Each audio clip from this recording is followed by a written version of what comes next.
tashi mu kowa gona. Arewa ku tashi mu kowa gona. Arewa ku tashi mu kowa gona don albarkar nawa akwai daɗi.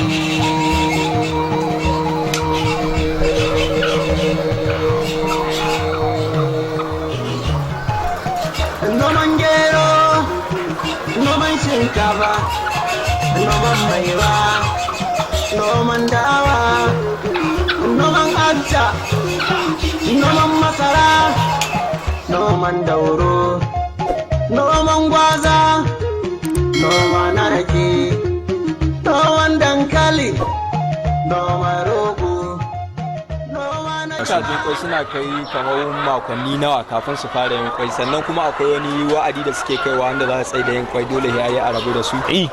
Yawanci kajin kwai za ka same su daga dai misali sati 18 19 20 wasu suna iya wucewa.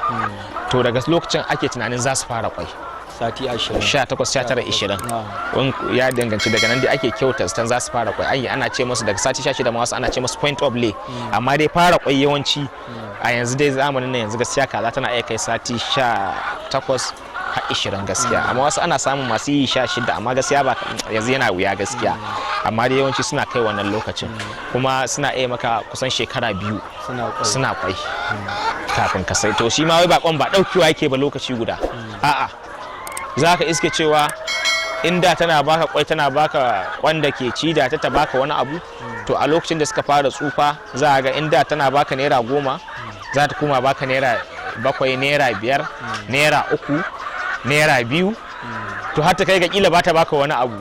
To kaga wannan kila in tana cin abincin naira 2000 kila bai ta baka kwan naira 1500 ba, to kaga wannan sai dai ka sai ta saboda an shiga ga abin da ake samu.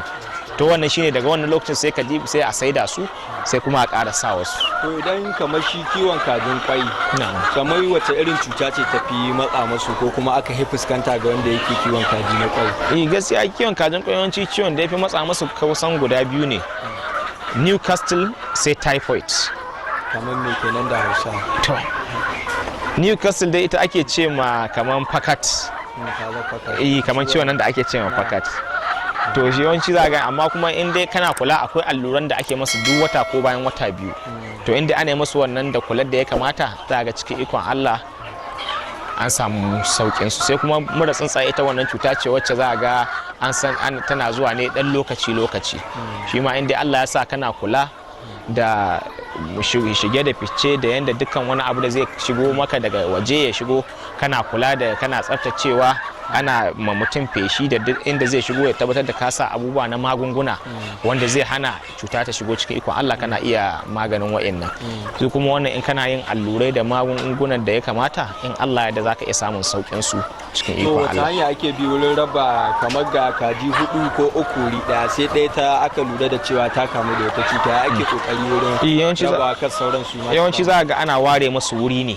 Idan ka ga marar lafiya, tun da yau da gobe kana yin kiwon da kace, za ka iske cewa da ka diba yanzu nan muna zagayawa zan iya ganin in ce wannan ba ta lafiya, to da na ganta zan ɗauke ta zan ware ta. Akwai ɗaki da ke akwai ake muka ware wanda shi ɗaki ne na daban wanda ka ware shi can gefe guda. To wannan ɗakin shi sai ka aje ta sai ka ci gaba da kula da ita sai ta warke, ka tabbatar da ta warke, kana sai ka maido ta cikin kaji, cikin yan uwanta kajin. Wannan kusan shine abin da ke akwai. Arewa ku tashi mu kowa gona. Arewa ku tashi mu kowa gona. Arewa ku tashi mu kowa gona don albarkar nawa akwai daɗi.